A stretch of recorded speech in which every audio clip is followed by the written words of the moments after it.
Bonjour Nicolas, bonjour à toutes et à tous.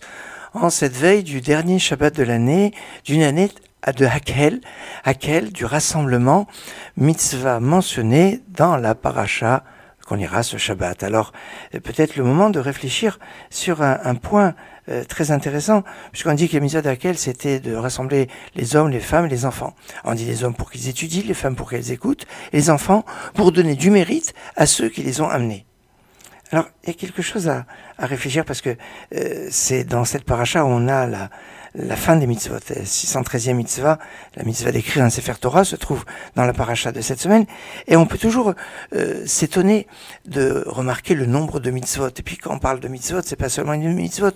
À chaque instant de notre vie, on a toujours des choses à faire et toujours à penser comment on va faire la halakha. Alors, un jour, un enfant qui avait demandé à Rabbi Shlomo Zalman Auerbach que c'est bizarre, pourquoi même quand on doit lasser ses souliers, on doit le faire d'une façon. Quand on met ses chaussures, on le met d'une façon.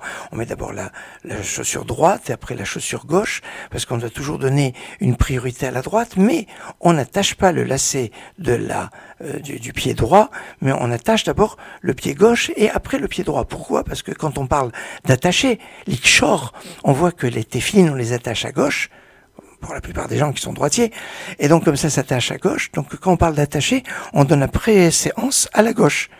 Et l'enfant dit, mais Rav, c'est tellement riche, qu'on fait chaque chose, on pense à une mitzvah. Et le Rav lui a dit, oui, Hachem nous a donné un cadre où dans chaque instant, même si ce sont des actes que, de toutes les façons, on doit faire, eh bien, on va les accompagner d'une mitzvah. On doit manger, parce que si on mange pas, ben on va mourir de faim.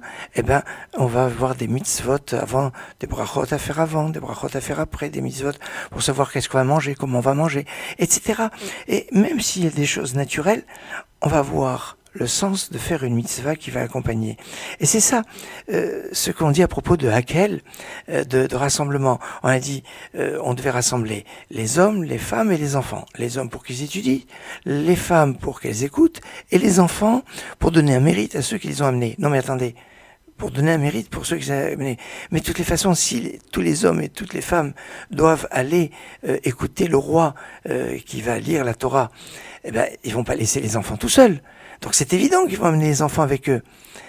Et là, puisqu'ils amènent les enfants avec eux, Hachem va donner une mitzvah pour donner un srout, un mérite pour ceux qui vont amener leurs enfants avec eux. Mais de toutes les façons, ils devaient les amener. Oui, même si de toutes les façons on doit faire des choses, Hachem nous a donné le mérite. Irbalem Torah Mitzvot, il aura multiplié les Torah Mitzvot.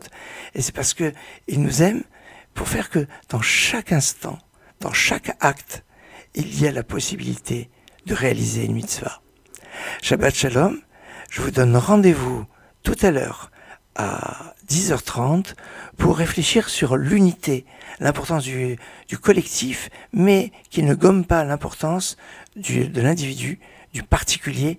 C'est ce qu'on retrouve dans notre paracha. On y réfléchit tout à l'heure à 10h30. Et pour l'heure, je vous souhaite Shabbat Shalom, Git Shabbos. Shabbat Shalom, Umevorach.